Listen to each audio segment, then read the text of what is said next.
Welcome everyone. Imagine inviting your neighbors over for a simple barbecue, expecting nothing more than good food, laughter, and a relaxing afternoon. Everything feels normal, until one moment changes the entire atmosphere. In front of everyone, my neighbor suddenly shoved me and bragged loudly, claiming he drinks my beer and disrespects my home. The crowd went completely silent, and what started as a friendly gathering turned into one of the most shocking moments I've ever experienced. Stay with me, because what happened after that moment left the entire neighborhood stunned. And if you enjoy dramatic, real-life style stories like this, don't forget to subscribe and join us for more unforgettable stories. It was supposed to be a simple afternoon. I had planned a small backyard BBQ. The kind of casual get-together where neighbors stop by, grab a plate of food, talk for a while, and enjoy the warm weather. Nothing fancy, nothing dramatic, just burgers on the grill, a cooler full of drinks, and a few lawn chairs scattered around the yard. I spent most of the morning getting everything ready. The grill was cleaned, the charcoal stacked neatly, and the table on the patio was covered with plates, napkins, and bowls of chips. The backyard looked welcoming, the way it does when you're expecting guests and hoping everyone will have a good time. By early afternoon, the first neighbors began to arrive. One by one, they walked through the side gate, carrying small dishes or drinks to share. There were friendly greetings, handshakes, and the usual jokes about who would eat the most burgers. The mood was relaxed from the very beginning. A couple of people gathered near the grill to watch the food cook, while others sat in chairs talking about work, sports, and the small everyday things people in the same neighborhood often talk about. It felt comfortable, familiar, and easy. The smell of food slowly filled the yard as the burgers began to sizzle over the coals. A few neighbors wandered over to the cooler and grabbed drinks. Someone leaned against the patio railing while telling a long story about a recent road trip. It was exactly the kind of gathering I had hoped for. Nothing about the afternoon felt unusual. People laughed, moved around the yard, and helped themselves to food and drinks. Every few minutes, someone would walk up to the grill and ask how long the burgers would take. Among the guests was a neighbor who lived a couple of houses down the street. He was known for being loud and a little overly confident. But until that day, he had always been the kind of person people tolerated at gatherings. Sometimes he joked too much. Sometimes he bragged about things. But no one ever expected him to cause a real scene. When he arrived at the BBQ, he walked in like he always did, with big energy and a loud greeting. He grabbed a drink from the cooler and immediately started talking to a group of neighbors near the patio. At first, everything seemed normal. He laughed loudly, told a few exaggerated stories, and moved around the yard talking to different people. A couple of guests rolled their eyes at his usual bragging, but most people just smiled politely and kept the conversation going.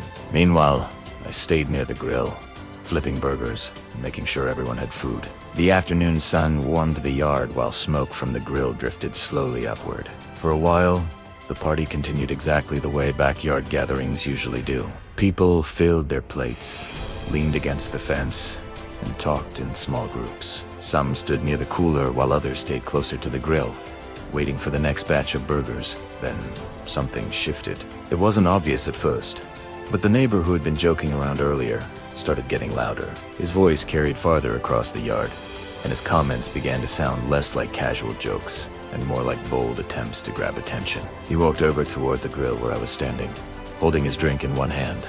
A few other guests followed him, probably just waiting for more food. I handed him another cold drink from the cooler without thinking much about it. He took it, opened it, and took a long drink while looking around at the group gathered nearby. For a moment, the scene still felt normal. The grill crackled as grease dripped onto the hot coals. People stood nearby holding their plates and chatting quietly. Then everything changed in a single second. Without warning, the neighbor stepped forward and shoved me hard. The push caught me completely off guard. It wasn't playful, and it wasn't the kind of friendly nudge people sometimes give during a joke. It was sudden and forceful enough that I stumbled back a step near the grill. The reaction from the crowd was immediate. Conversations stopped mid-sentence. A couple of guests gasped quietly while others froze in place, unsure of what they had just witnessed. For a moment, the entire backyard went silent. People stared at us, trying to understand whether it had been some kind of strange joke or the start of something more serious. The neighbor stood there holding his drink, looking completely unbothered by the shock spreading through the group. The relaxed afternoon that had filled the yard only seconds earlier had vanished, replaced by a tense stillness that no one had expected when they arrived at the BBQ. The sun was high. The smell of charcoal filled the air, and my backyard was buzzing with the happy chatter of neighbors. It was our annual summer BBQ, a tradition I'd cherished for years. Kids were running through sprinklers. My husband Dave was manning the grill like a seasoned pro, and I was floating between conversations, soaking it all in. Everything was perfect, or so I thought. The day was winding down, and everyone was gathered on the patio, full and content. That's when Karen, a neighbor from a few streets over, decided it was her moment to shine. She stood up, clinking her glass for attention. A hush fell over the crowd. I smiled, expecting a toast or a funny story. I was so wrong. "I just have to say something," she began, a voice dripping with a weird mix of sweetness and venom. "Sarah, you are an amazing hostess. Truly, but I think everyone here deserves to know the truth about you and your perfect family." My smile froze. I felt Dave's hand find mine under the table. What was she talking about? Karen's eyes swept across our friends' faces. "You will see this lovely house, this beautiful party. What you don't see is how Sarah really got it all." She paused for dramatic effect. My heart was pounding in my chest. Years ago, before Dave, Sarah was engaged to my cousin, Mark. A wonderful, successful man. But she broke his heart and cleaned him out. She took every penny he had saved for their future and disappeared. A collective gasp went through the crowd. I could feel dozens of eyes on me, filled with shock and confusion. My face burned with a heat that had nothing to do with the summer sun. I tried to speak, but the words were caught in my throat. It was a lie. A complete, twisted lie. There was a Mark, yes, but the story she was painting was a monstrous fabrication. Karen continued, her voice rising. She left him with nothing. And then, what a coincidence. She shows up here a year later, meets Dave, and builds this new life on a foundation of deceit. I just think it's important for everyone to know who they're really friends with. The silence that followed was deafening. No one knew what to say. My friends, people I'd shared holidays and secrets with, were looking at me like I was a stranger. Some shifted uncomfortably. Others looked down at their plates. The happy atmosphere had evaporated, replaced by a thick, suffocating tension. Dave stood up, his voice firm. "Karen, that's enough. You're not welcome here anymore." He didn't raise his voice, but the steel in it was unmistakable. Karen just shrugged, a smug little smile on her face. "I'm just telling the truth." She picked up a purse and sauntered out, leaving a trail of social destruction in her wake. The party was over. People started making excuses, murmuring awkward goodbyes. "We've got to get the kids to bed. Long day tomorrow." Each departure felt like a small betrayal, a judgment against me. I wanted to scream, to defend myself, to explain the real story, but the shock had rendered me speechless. Within 20 minutes, our once lively backyard was empty. It was just me and Dave, surrounded by the remnants of a party that had been poisoned. Plates of hafiton, food, abandoned drinks, the lingering smell of citronella candles. I finally sank into a chair and the tears I'd been holding back began to fall. "It's not true, Dave," I whispered, my voice hoarse. "None of it." He knelt in front of me and wiped a tear from my cheek. "I know," he said softly. "I know you, Sarah. I don't need to hear your side of the story to know that's a lie. But," he paused, his expression turning serious, "we do need to talk about what we're going to do about it." The next few days were a living nightmare. My phone, usually buzzing with texts from friends planning coffee dates or play dates, was silent. When I walked my dog, neighbors who used to wave would suddenly find their shoes incredibly interesting. The whispers followed me everywhere. I felt like I was wearing a scarlet letter. The story had spread like wildfire, and with each telling, it seemed to get more elaborate, more damning. I was being tried and convicted in the court of neighborhood opinion, and I hadn't even been allowed to present a defense. I became a recluse in my own home. I was humiliated, angry, and deeply hurt. How could people I thought were my friends believe such a horrible story without even asking me about it? One evening, Dave came home and found me crying on the kitchen floor. He pulled me up and held me tight. "We're not letting her win," he said fiercely. "We're not moving. We're not hiding. We're going to fight this." His strength gave me a spark of hope. He was right. I couldn't let this lie destroy our lives. The next morning, I started making calls. My first call was to my old friend Amy, who I knew was Mark's sister and Karen's other cousin. I hadn't spoken to her in years, but I was desperate. My hands were shaking as I dialed her number. "Amy?" I said, my voice trembling. "It's Sarah. I need your help." To my immense relief, Amy didn't hang up. I explained what Karen had done, the web of lies she had spun. Amy was quiet for a long moment, and then she sighed heavily. "Oh, Sarah, I am so sorry. Karen has always been difficult and jealous." What she said is absolutely not true, and I'll tell that to anyone who will listen. Hearing those words was like a dam breaking inside me.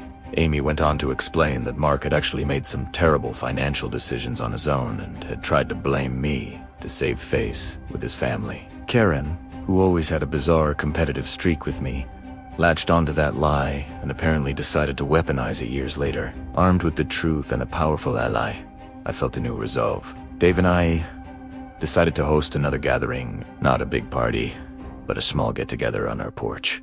We invited the few neighbors who had reached out to check on us, the ones who had given us the benefit of the doubt. When they arrived, the mood was a bit tense. I took a deep breath and, with Dave by my side, I told them everything. I told them the real story about Mark, about Karen's jealousy, and I showed them a text from Amy, confirming every word and offering to speak with anyone personally. I didn't cry. I didn't get angry. I just stated the facts, calmly and clearly. As I spoke, I could see the understanding and sympathy replacing the doubt on their faces. They apologized for not coming to me sooner, for letting the gossip get the better of them. It wasn't a magical fix. The damage Karen had done lingered. Some relationships were permanently fractured. But that evening, on our porch with a small group of true friends, we started to rebuild. We learned a hard lesson about the destructive power of gossip and the importance of true friendship. The neighborhood isn't quite the same as it was before that BBQ. It's a little less naive, a little more cautious, but our real friendships are stronger than ever, forged in the fire of a lie. And as for Karen, well, the truth has a way of getting out. She quickly found herself on the outside of the community. She tried to tear apart. My backyard is still a place for gatherings, but now they refilled with people who know the value of trust. And are you and I so quick to believe a story told over a clinking glass? Thanks for listening to my story. If you've ever dealt with something like this, let me know in the comments. And don't forget to subscribe for more. After the neighbor's words echoed across the backyard, the silence that followed felt heavier than anything I had experienced in a long time. It wasn't the quiet of a calm afternoon anymore. It was the kind of silence that happens when a room full of people suddenly becomes aware that something deeply uncomfortable has just happened. I could feel dozens of eyes moving between us. Some guests stared openly, their faces showing shock and disbelief. Others avoided looking directly at me, pretending to focus on their plates or their drinks. A few people slowly stepped back, as if they didn't want to be caught in the middle of whatever was about to happen next. The neighbor stood there with a careless grin, holding his beer like he had just delivered the punchline to the greatest joke in the world. To him, the tension in the yard seemed entertaining. But to everyone else, it felt awkward and humiliating. I felt the heat rising in my face. My heart started beating faster, and for a moment, it was hard to even think clearly. It wasn't just the insult itself, it was the fact that it had been said in front of everyone. Friends, neighbors, people I saw every day walking down the street were now standing there, silently watching me. Public humiliation has a strange way of freezing time. A few seconds can feel like several minutes when you know everyone is staring at you, waiting to see how you'll react. I looked around the yard and noticed small details I hadn't paid attention to before. One neighbor rubbed the back of his neck nervously. A couple near the fence whispered quietly to each other. Someone near the cooler slowly picked up their drink but didn't take a sip. No one seemed to know what to do, and that uncertainty made the moment even more uncomfortable. My mind started racing with questions. Was he serious? Was he just trying to provoke a reaction? Was this some kind of twisted joke meant to embarrass me? Or was there something behind his words that I didn't understand yet? The worst part wasn't even the neighbor's arrogance. It was the doubt that suddenly crept into my thoughts. Even though part of me wanted to dismiss his comment as drunken nonsense, Another part of me couldn't ignore what he had said. When someone makes a bold claim like that in front of a crowd, it plants a seed in everyone's mind, and once that seed is planted, it's hard to ignore. I could see it in the faces of some of the guests. They weren't just uncomfortable. They were curious. Curious about whether there was any truth to what he had just said. That realization made the moment feel even more humiliating. The neighbor took another drink from his bottle and watched the crowd like he was enjoying the attention. His posture was relaxed, almost confident, as if he believed he had the upper hand in the situation. A few guests tried to break the tension. One man near the grill let out an awkward laugh and said something about the burgers getting burned. Another guest asked if anyone wanted more chips, clearly trying to shift the focus away from what had just happened. But their attempts didn't work. The tension was still hanging in the air. I noticed that some people were quietly moving farther away from the center of the patio, forming small groups near the edges of the yard. It was the kind of subtle movement people make when they sense that a confrontation might be coming and they don't want to be standing too close.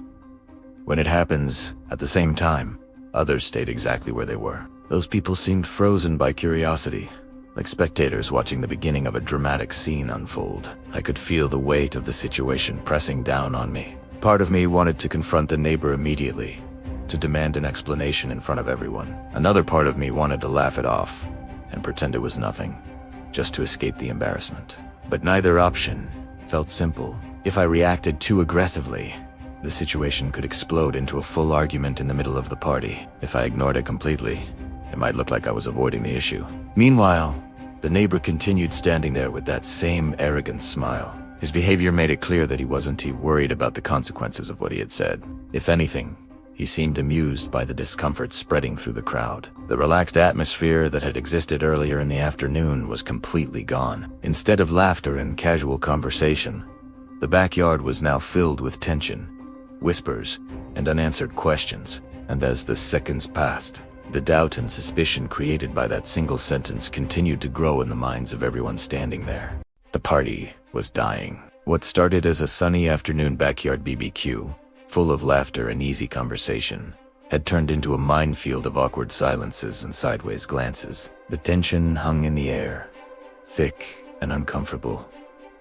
A direct result of the scene that had erupted just an hour before. Guests who were once clustered around the grill, sharing stories, were now scattered to the edges of the yard, whispering in small, nervous groups. Others just sat there staring into their plates, avoiding eye contact with anyone, especially the man at the center of it all. The cheerful vibe was gone, replaced by a collective desire to be anywhere else. It didn't take long for the departures to start. They were quiet, almost sneaky. One neighbor suddenly remembered they had to check on their kids. Another mumbled something about an early morning as they gathered their things and slipped out the side gate with a hasty goodbye that felt more like an escape than a farewell. Their excuses were polite, but the real reason was written all over their faces. The atmosphere had become unbearable, and they were abandoning ship. And the cause of it all, my neighbor. He was carrying on as if nothing had happened, like he hadn't just dropped a grenade into the middle of a peaceful gathering. He was still there, laughing loudly with a couple of remaining guests, taking long, slow gulps from his beer. His confidence was infuriating. It was a performance, a show of dominance, as if to say his words had no consequences. He seemed completely unconcerned by the social wreckage he'd left in his wake. But I was concerned. For me, it wasn't something to just let go. The accusation he'd hurled, the questions he had planted in everyone's minds, were still hanging there, unanswered and festering. The longer they remained, the more real they seemed to become, poisoning the very air we were breathing. The party dwindled until it was just a ghost of what it had been. Only a handful of us were left, quietly finishing our drinks or picking at the last of the food. The upbeat music that had been the soundtrack to our afternoon was now turned down so low it was barely a whisper, a funeral dirge for a party that had died too soon. I knew that calling him out in front of everyone, creating another public spectacle, would only make things worse. Arguments like that never lead to resolution. They just add more fuel to the fire. But staying silent felt like a surrender, an admission that his words had power. It felt like letting a lie win. So, I waited for my moment. When the opportunity finally came, I stepped away from the now quiet grill and walked toward the side of the yard where he was standing alone. He was near the fence, casually scrolling on his phone with one hand his drink in the other. As I got closer, I could see that same relaxed, arrogant expression on his face. He looked up when he sensed me approaching, his eyes tracking me with a slow, deliberate laziness. For a long second, we just stood there in silence. The soft murmur of the few remaining guests drifted over from the patio. But in the space between us, it felt like we were in our own separate world. I kept my voice low and even, stripping it of any anger or accusation. "I just wanted the truth. What exactly did you mean back there?"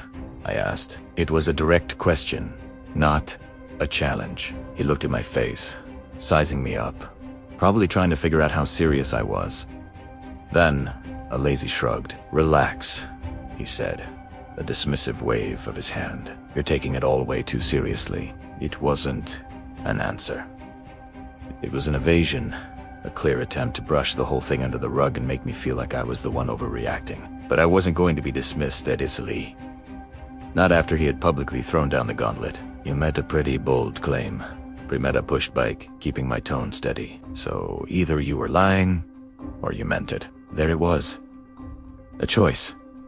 No more wiggle room. For just a split second, his confident mask flickered. It wasn't fear, not exactly, but his usual arrogance faltered. He took a sip of his drink, buying a moment to think, and leaned back against the fence. "You know how people talk at parties?"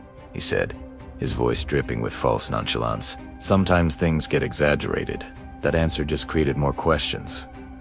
Was this a confession? Was he admitting he had stretched the truth? Or was he just trying to retreat without actually taking back what he said? His casual tone made it impossible to know for sure. It was frustratingly vague.